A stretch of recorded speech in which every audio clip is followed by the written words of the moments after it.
I believe the first 80 videos on this channel were during my master's degree. And the subsequent videos will be during my PhD and post PhD. Basically, during my PhD work, I have not done any book reviews. And not really sure why. I think, there was a change in schools. I went from one university to another university. And my primary area of study has not necessarily changed, but it has become more nuanced, and it has different parts and connects differently than it did initially.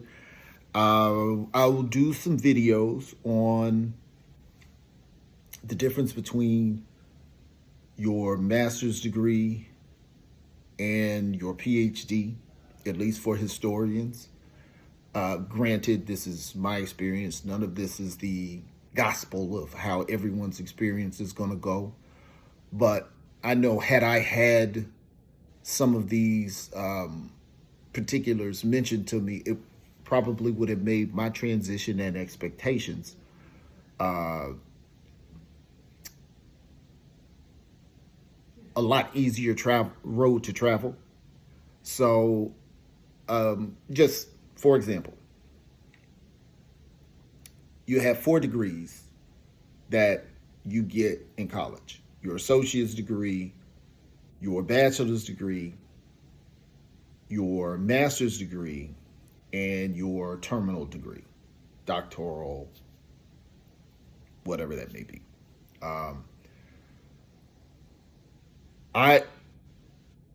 As of this May, I will have all 4. So one thing is, what's the difference? Number one, your associate's degree is literally you're associate with you can be associated with a college program somewhere. That's what an associate degree is.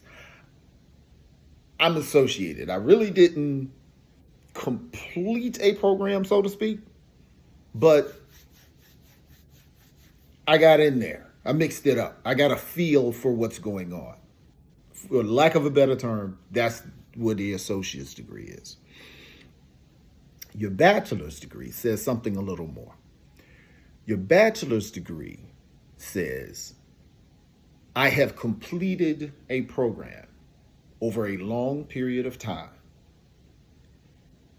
and had a particular focus on a particular area, but I was giving a broad education. Now, your master's says,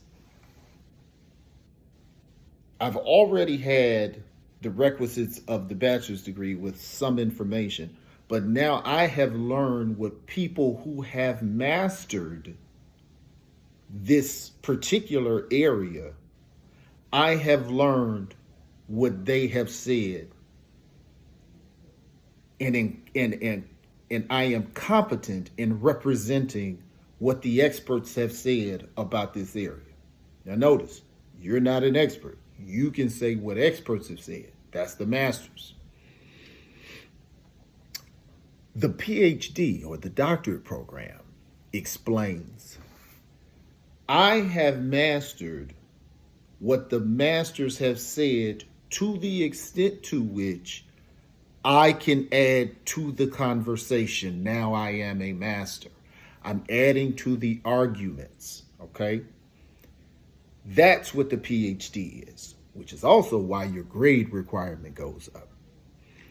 Pretty much, you can graduate undergrad, I think, with anything that is not on academic probation, and academic probation is from school to school. But generally, 2.0 is safe. When you get to your master's degree, it's generally a 3.5 or a 3.6 grade point average that you will have to maintain, or you're going to be dismissed. Now, it is not necessarily automatic, because I hadn't been in college for about 20 to 25 years when I went for my master's degree. And my first semester, I got 2 Bs, which is a 3.0. And I was provisionally accepted into the program because I didn't have any history background. And if I did have history background, it was from 20 years ago. But for whatever reason, I would, and that's a story I can get into maybe in another video if somebody cared. That was not an automatic dismissal from the program.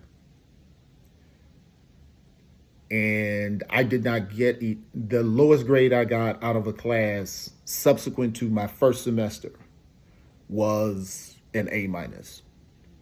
So I never got put out of the program. So I was thinking, well, maybe they don't really put people out. Yes, they do. Yeah, I knew people who got put out for getting too many Bs. So I don't know what the cutoff is. I know there's a grace period because I was given one, but I didn't test it. So I locked it down with A's. I think I finished my master's with a 3.82. And when you get to your doctorate program, your GPA requirement is a 3.8. Now you go, oh my God, that's you're saying that you're a master of this information. You shouldn't be getting B's. You should be doing master's level work. And they give you a little wiggle room in case you end up taking a class that is really outside your area of expertise. Okay, so that's the 4 degrees and what they mean and how you navigate through them as far as your grade requirements and things like that. I will definitely be doing, it would have to be more than one to do it any justice, videos to help anyone interested on the process of writing a dissertation. The first thing would probably be best as the construction of a dissertation, which varies.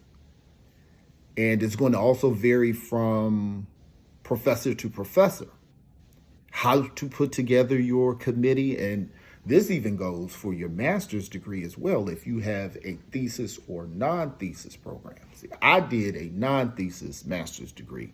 My son is doing a thesis master's degree. And there were some pitfalls that he experienced that he's experiencing now. He's actually getting his master's when I'm getting my doctorate. And he'll subsequently get his PhD at the university where I am now. He's leaving the university where he was. So both of us got our masters at the same place. And hopefully he will be getting his PhD at the same place I'm getting mine. He's a historian as well. Not the same period. But choosing your committee is a video by itself. The